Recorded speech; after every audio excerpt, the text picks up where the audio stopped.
This image was looking at the River Jordan. I talked about it previously the other day, about the place where John the Baptist would have baptized Jesus. So I thought I'd have a closer look, and I really love this image.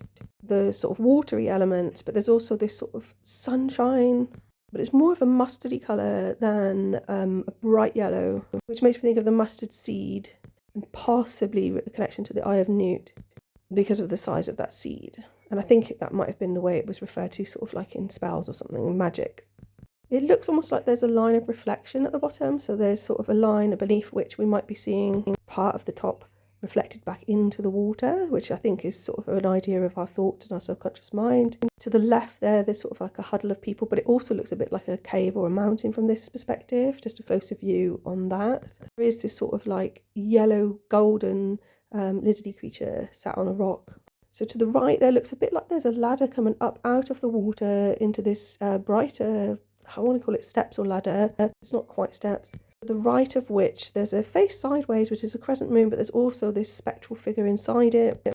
And then in the centre, we go from the blue up into this sort of like mustard yellow.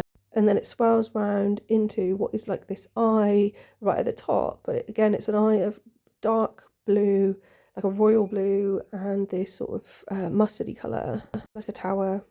And I did a couple of squiggles in the sky. It ended up looking like beams coming out of the eye, so projections perhaps. I think it's a really beautiful image, and I was going to look up more in the Bible and more mythology, whatever, to do with the River Jordan, but I think I'm just going to leave it with that because I think it's really nice. Thanks for listening, and please like and subscribe.